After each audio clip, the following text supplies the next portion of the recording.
Bring in Nationals leader David Littleproud. David, you're in the area where there is a severe weather warning for locally intense rainfall, damaging winds, and certainly we're hearing from authorities not to be complacent. How is it where you are at the moment?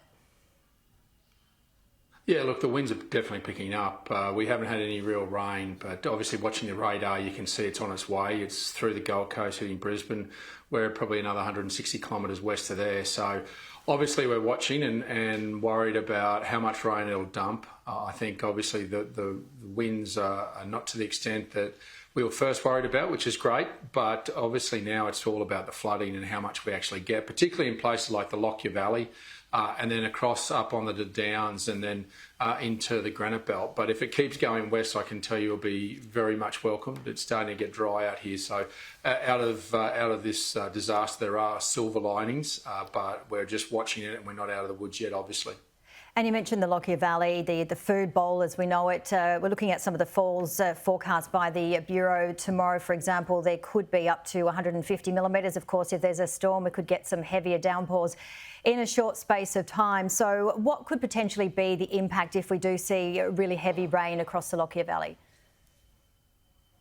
Yeah, well, between the Lockyer Valley and the Granite Belt up in Stanthorpe, both in the line of fire. That's much of not just Queensland's food bowl, much of the east coast of Australia's food bowl, and particularly the Lockyer Valley. They've had 3 floods over the last 3 years, and this is really their opportunity to get a half-decent year, and this would just decimate the Lockyer Valley again. But we're hoping that if it is 50 to 100 mil, then we might get away with it. But much of those plantings are in. We're getting ready for winter plantings. But this is a critical time, and obviously, if we see huge damage, then that'll flow through to the checkout eventually. And if the supply goes down, then your price is going to go up. So people in the Lockyer Valley are prepared. They're obviously used to this, but we are watching it very closely, and that's one of the key areas. Obviously, as we're watching it go through Brisbane, that's the next point of contact once it passes through Brisbane.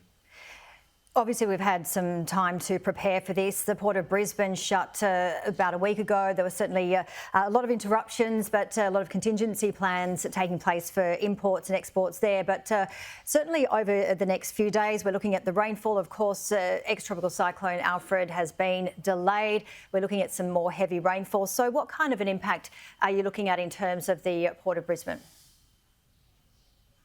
Yeah, well, look, obviously we'd like to see not just airports but ports opened up. We do have the infrastructure at the moment to get to other ports, either north and south. But Brisbane is a critical port, and obviously once this weather event passes through, I think the Queensland government's done an amazing job. One thing we do in Queensland better than anyone else is disaster, sadly, because we do it more than anyone else. And we've been able to prepare and get back to that continuity of supply chains. It's important not just for exports but also imports in making sure that those ports can function freely. We've got a cost of living crisis as it is now. We just don't need those supply chains blocked up. So I think all that could be done has been done, and I think if the weather plays nice with us and it keeps heading west and gives the western parts of the state, New South Wales, a drenching, then we should be able to see much of those supply chains get up and back to normal very quickly. David Kenny-Heatley here. Thanks so much for joining us on the program. Look, all across southeast Queensland at the moment, we are seeing significant impacts to the roads. The pictures that we've been getting from our reporters on the ground is that there's just massive trees lying on the top of power lines and on top of roads as well, and it could take a while to get all these roads back. We had 190 traffic alerts for flooding and hazards, including quite a few road closures as well. I guess my question to you is, how much of a focus is that at the moment, and is the ADF, or do you know if the ADF is helping with that road recovery? Yeah, well, the first focus is to keep everyone safe. You can't make those assessments until it is safe to send people out to be able to assess the damage and to the extent of it, and then prioritise the key arterials to get people moving again. So it's a staged approach to this, and the Queensland government has done a great job in the immediacy of keeping everyone safe, and I think the Queensland public's done a great job as well in adhering to that advice.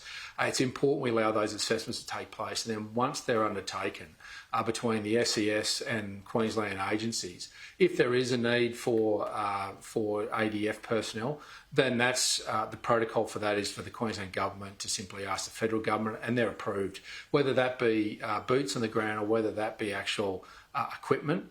And you've got to understand we've got a number of bases very close to Brisbane, which will make that request very easy.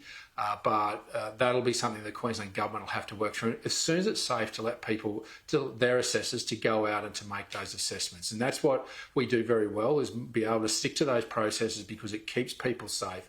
But invariably, it gets us back and going, back to normal quicker. David Littleproud, appreciate it. Thank you.